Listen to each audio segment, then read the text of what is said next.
Alright, in this video we're going to be showing you guys how to wire up your subwoofer. In this particular video we're going to wire up two dual voice coil 2 ohm subwoofers, and we're going to have a final load of 2 ohms to present to the amplifier. Okay, so first what we're going to do is we're going to set our subwoofers to the side. We'll be getting to them in a second. What we want to do is prep our box first, get them ready for the subwoofers to be thrown in. So what you do is we provide enough polyfill to fill the box. You want to start on one end of your subwoofer hole and just kind of feed your polyfill through.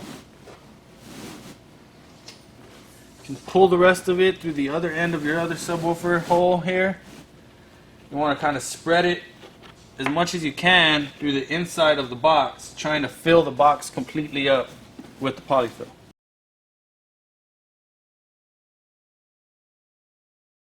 In this next step here, I'm going to show you how to install your terminal cup, how to wire that into place.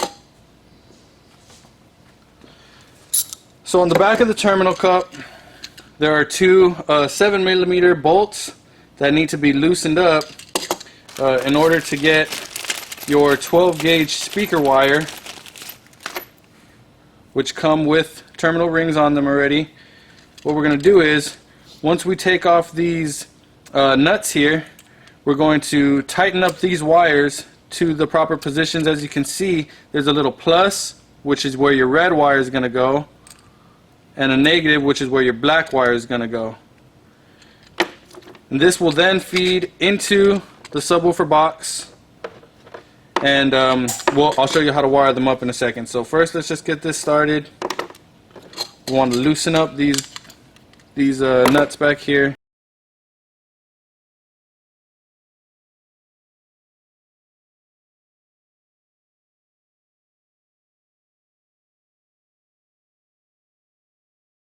Just like that. So now that they're both nice and tight, like I said, we got the positive with the red, negative with your black wire. You could feed the extra wire into the box.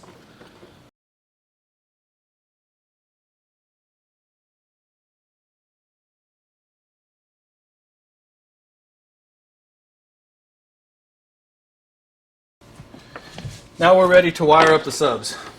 So what we're going to do is we're going to take our extra wire that we included with the 12 gauge wire harness. If you bought the that kit, feed one end of the wire from one of your subwoofer holes here into the next one, so they feed each other, kind of like that.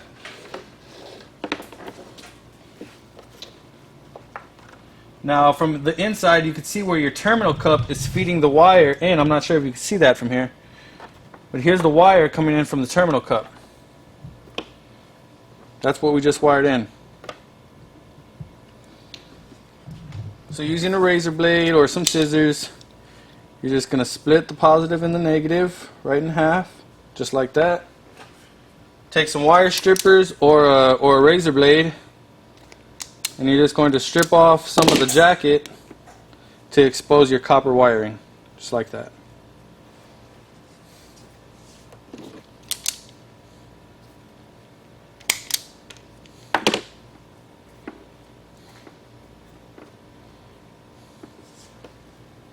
You're going to do the same thing to the wire that we ran through each of the subwoofer holes.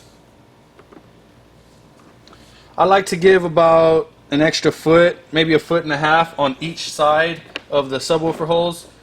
So you'd want to cut to your appropriate length, like that. And you're going to do the same thing to this side here of the wiring. Split your positive and your negative, and strip away about 1 inch, 1/4 inch to 1 inch of the jacket on the wire.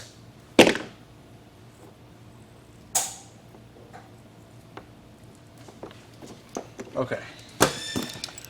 Now that the wiring's prepped, we can open up a subwoofer. Be very careful when you're using a blade not to go too deep because you could accidentally puncture your subwoofer. You just want to be very careful that you don't damage your subwoofer in any way when you're opening up the box.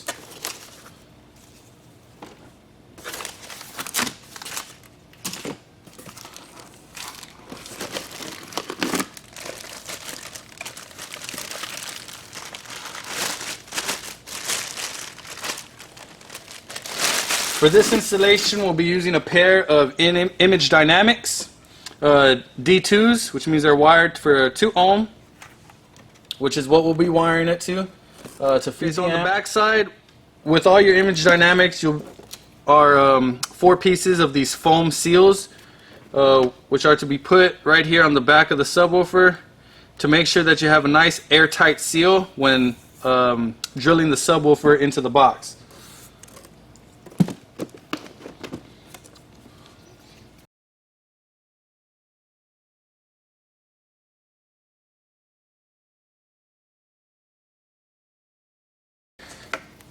Okay, so inside of your image dynamic box with your subwoofer is this piece of cardboard here that has an indentation for your subwoofer. Perfect for laying your subwoofer upside down.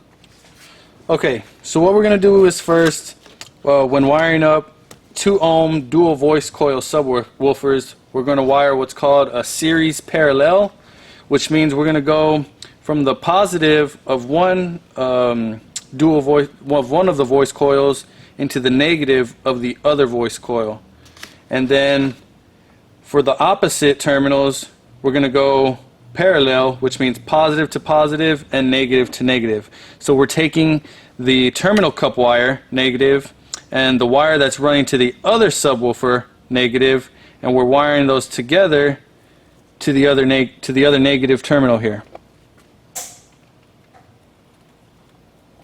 Same thing with the positive side. We're taking our positive from the terminal cup and the positive that's running to the other subwoofer together, and they're going into the positive terminal of the opposite voice coil. These other 2 will be wired together, which is an extra negative and an extra positive from each of the voice coils. I made my wire a little bit too long here, so we're going to shorten up and adjust.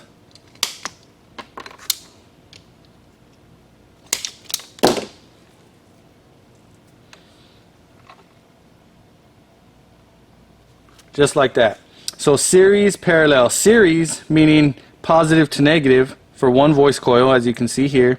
Parallel meaning positive to positive, negative to negative, going into the terminal cup and the other voice coil. So let me pop this in and I'll show you how the other subwoofer is wired in.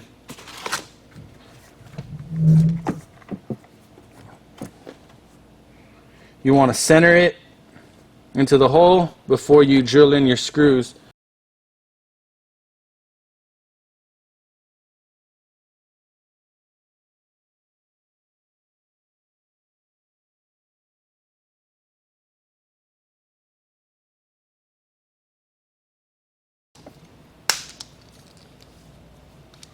I'm going to cut roughly maybe about 10 inches of wire.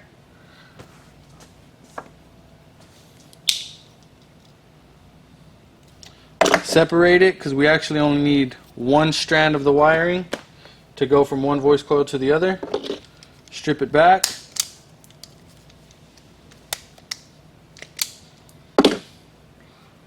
We're going to go negative on one side of the voice coil, on one of the voice coils, and then positive on the other voice coil.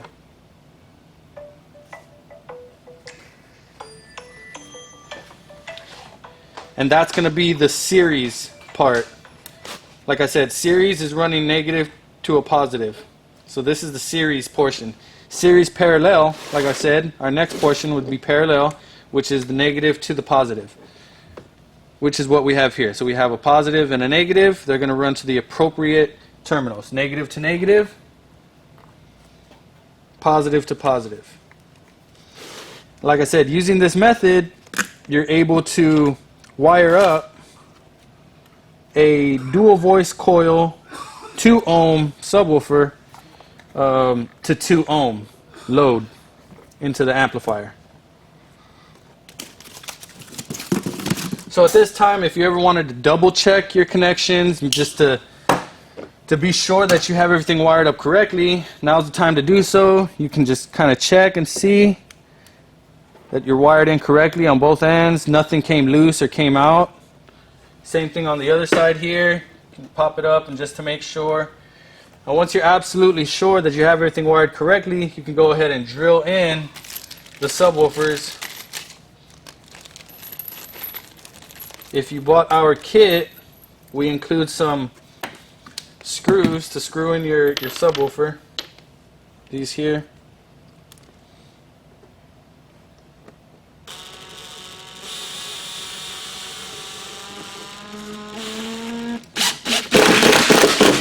When you're drilling this in, you want to be extremely careful. Start the screw off slow, because the last thing you want to do is have your bit jump off and accidentally puncture a hole in your subwoofer. So start off slow. Make sure it's at least halfway in first, then you can tighten it up.